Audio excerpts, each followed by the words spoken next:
Hi everyone, my name is Tom Adams and I am a co-founder of an impact measurement company called 60 Decibels. And we are, in this session, we're going to be talking with two terrific practitioners of our field, Olivia and David. They'll tell you a bit more about themselves in a second, on the perhaps sexiest topic of all, the impact investing, which is the accounting for social and environmental impact. So Olivia, David, perhaps you could tell us a bit about yourselves. Olivia? Sure, thank you so much. It's great to be here, albeit virtually. My name's Olivia Prentice. I'm COO and head of content at the Impact Management Project. I've been with the IMP since we launched back in 2016. We are a time-limited grant-funded project aiming to bring clarity to this market of sustainability and impact measurement and management. And I'm currently based in New York. Okay. David. Thank you, Olivia. Tom, fantastic to be here. Hopefully we can all be in person sometime soon, but I'm David Freiberg. I'm the project manager at the Impact Weighted Accounts Initiative, part of Harvard Business School. Our work really focuses on impact measurement and reporting. And we have been working this space for almost 2 years now. And I am based in Minnesota. All right, great. So guys, a lot of people talk about measuring impact. That's become kind of the norm at most conferences, but social accounting, people talk about that less. So David, can you talk a bit about specifics of what a social accounting standard is? Tom, fundamentally, a social accounting standard provides the guidance in a similar way to financial accounting standards, but it provides a set of consistent measurements and valuation techniques that organizations can apply. What I mean by consistent measurements, what metrics are actually included in this measurement? And from valuation, how do we actually assess the performance of these metrics in the context of social impact? And there's a lot of debate on this, but one common and becoming even more frequently used valuation technique is the monetization of social impact. Great, thank you very much, David. So what to measure and potentially how to value what you measure in a standard way. And Olivia, why is this so important? It's actually quite simple, Tom. So really right now, it is very difficult for organizations around the world to know what information they need, their board needs, their external stakeholders need to understand their social, environmental, and economic effects on the world and how the world might affect their own operations.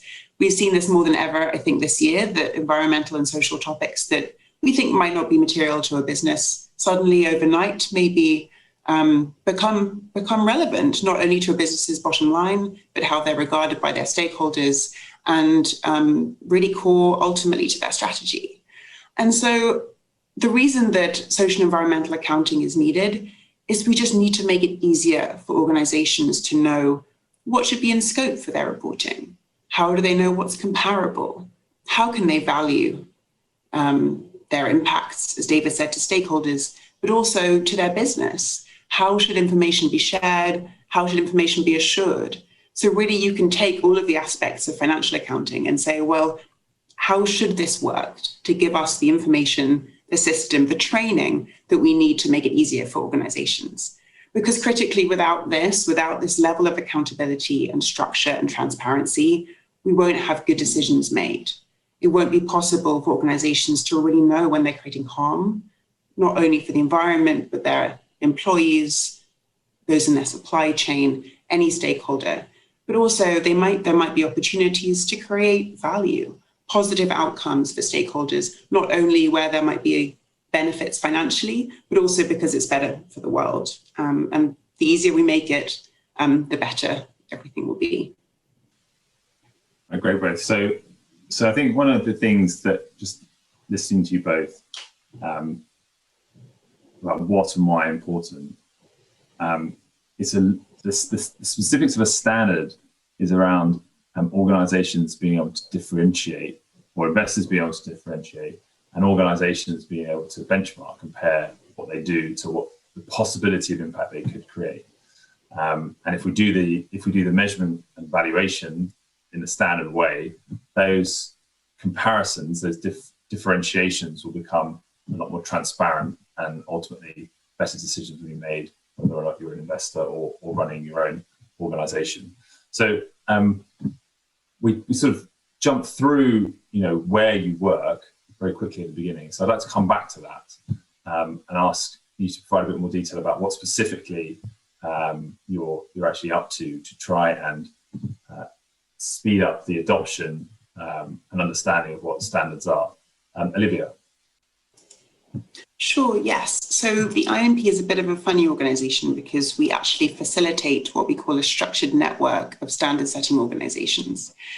This confusion I referenced earlier about there being many different ways of doing this and making it clearer for organizations is in fact like a little bit untrue. There are over 16 standard setting organizations. We work with the global leading group of 16, and they're all addressing a piece of this problem. They have standards that address a piece of how to do this, maybe for a particular set of investors or a particular type of company. So what we're doing is bringing them together and helping communicate exactly how to use these different standards together as an organization, as an investor, to help you manage your impact over time. So these, just to give you a sense of what these standards do, you might have standards of practice telling you what processes to put in place. And there are things like the OECD, the UNDP practice standards, the IFC principles, which each have their own purpose, and we're working with them to explain that. You then might have performance standards like the metrics that David mentioned, GRI, SASB, CDP, IRIS. And then you might have other benchmarking standards. So things like the B impact assessment and the B Corp rating, as well as impact weighted accounts, looking at valuation, or social values, social return on investment, looking at valuation in a slightly different way. And effectively what we're hoping to communicate to the market is, don't worry, there are a lot of resources here to help you do what you need to do, regardless of your objective. And that there might be some instances where a standard is perfectly placed for you, and some instances where you don't need to worry about one or two. So that's what we're working on at the moment. Great, thank you, Olivia. David, what are you up to? Well, fundamentally, first of all, I should say that the work of the Impact Weighted Accounts Initiative wouldn't be possible without the clarity that IMP brings to the ESG impact ecosystem. Sometimes I get confused as to how everything is fitting together, and it's the ecosystem that IMP brings together really allows everyone to actually provide the specific value and really build out their niche effectively.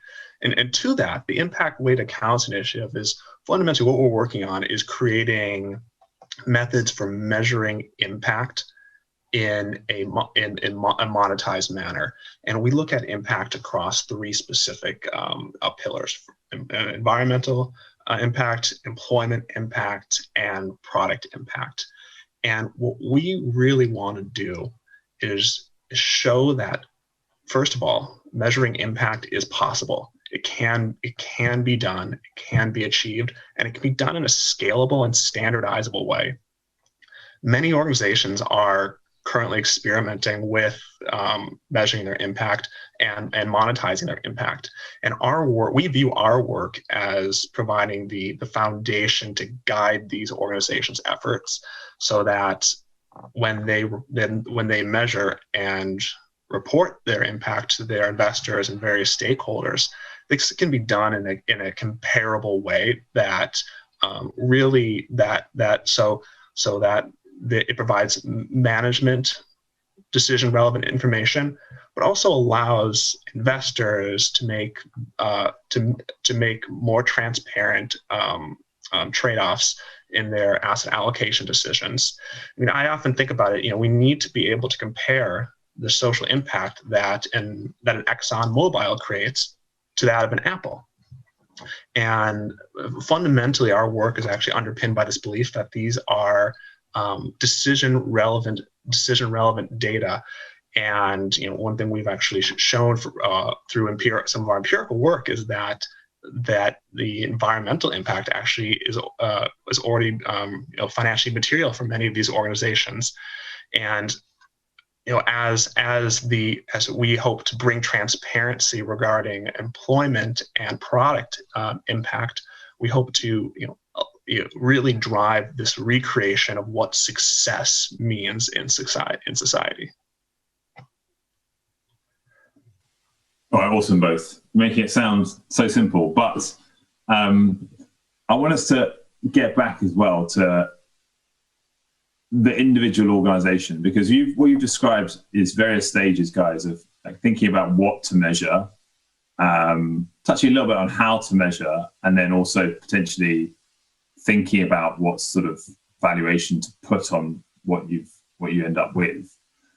So metrics to choose, actually how to gather those metrics, and then what do you make of those metrics in terms of what kind of assessment you put on it, whether it's a financial valuation or just your own view on the data you've got to make better decisions. But if you're an organization that's starting out, particularly if you're a social enterprise often, but also as an investor, that's those three steps sound kind of straightforward in like when we three talk about it, but the actual practice when you're back behind your desk and you've got your laptop open and you're thinking about what you're actually going to do to start reporting standardized impact performance can suddenly become a bit daunting. So let's go from the big picture to the micro, like how to start here. And I'm going to put my biases on the table, my kind of perspective on the table straight away, which is do follow that pattern of thinking about what to measure, then how to measure it, and then on to thinking about valuation at the end. That's my view of where to go. And the thing I think that people skip over quite often and that provides so much value to an organization, when you're actually thinking about accounting, is who are you accounting to? You are accounting not to your shareholders, but to your stakeholders. And so all of that should start with listening to them back with regards to what is material, what things have changed in their lives that are important to them. And that will then indicate what things you should then start to measure. So before you start with frameworks or picking metrics or anything like that, the simple act of listening to people about their lived experience and what things have happened in their lives as a result of what you've done is where to start. And if you start there, you're going to learn a huge amount about what your impact might be, and even begin to think about the value of it in terms of what people say is important to them. So that's where I'd start. What about you, David? Tom, I totally get that, and I for many organizations, hopefully they're having these conversations with their stakeholders already. For me, I often think that actually starting the measurement process is so impactful and so powerful to changing institutional thinking. For many organizations that aren't measuring impact in any capacity, there is a huge value from going from 0 to 20% of the way there, 30% of the way there, and having these conversations with their stakeholders and really assessing the exact things that they want to measure and understanding what's important for all for all their impacts is very important. But I always encourage organizations just to start. If you're a corporate manager, you know what you have a good sense, let's say, of what your products, your operations, what is the impact that's not being created. Just start trying to measure that. Begin that process, and even if it's just measuring one thing, one element of your business, the information that comes from that, the transparency of what actually is happening, I think is incredibly powerful, both from an internal management perspective, but now being able to communicate the value you're creating more effectively to your shareholders and your non-equity holders. That institutional thinking process is so powerful and so impactful. Right, Olivia, you've got starting with listening to work out what's material, or starting with getting to measure and learn and understand. Who's right, who's wrong? Good news is that I agree with you both. And I think actually what I'd like to add is that I think what's currently misunderstood really is that a lot of standard setters have just done that hard work for you in lots of places. They've done that listening, they've talked to their stakeholders, they've done that evidence-based research. So they're trying to create some shortcuts for you. And where I'd agree with you, Tom, is that I think that is helpful, but it's not comprehensive yet. So you can look to standards right now for really good metrics and really good processes on climate, on employment, because basically there's enough research to really understand what impacts are likely to happen in your supply chain for your employees and on the environment, depending on the type of industry you're in. SASB and GRI have done a ton of research on that in particular, as has CDP. But of course, where it does get a lot harder and where the market really needs to grow is particularly those products and service impacts that you both talk about. How do you really understand what impact your products and services are having? And so I think, and interestingly, all the standard setters we work with agree with this. There always needs to be a little bit of both. You can start with what's commonly understood and agreed to be material to maybe all companies, or at least companies in your sector. But it's always good to have that additional layer of really seeking to learn from stakeholders, because really that then manages your risk, not your financial risk, but your impact risk, the risk that actually you're missing something really important, be it really good or really bad, that's happening for stakeholders, and that you're therefore not understanding that value created or detracted, and therefore you're not able to manage it. All right, great. I'm sold with that too, David. I would say that measuring and also listening can go hand in hand, as you described, Olivia. I think one of the things I think is important is that social, more so than environmental constructs, are context specific, and so they will change over time as well, and they may even be different between different organizations delivering ostensibly similar things in different contexts. So starting perhaps with some key measures that are increasingly universally accepted as norms of what's important to measure, and also listening to see if your specific stakeholders are experiencing that, or maybe a tweak on that is valid. Okay, we've got just a couple of minutes left, so let's turn to the future and get you to put your crystal balls out. Look, we're not all the way to all organisations producing standardised accounts of social and environmental value that we can see transparency across all organisations clearly. But what breakthroughs do you think there might be in the next 12 months or so that might get us closer to that end goal? David? So there are organizations experimenting and working on measuring their impact and creating these new standards. I often like to reference Sir Ronald Cohen, who's a giant in the impact space. He frequently talks about the history of financial accounting and how we didn't get from no standards to the very complex, rigorous standards we have today that we take advantage for. There was a process and experimentation occurred. We need organizations, and there are organizations doing this now, to begin experimenting and begin creating the rubric for what will eventually become generally accepted impact principles. Fantastic. How about you, Olivia?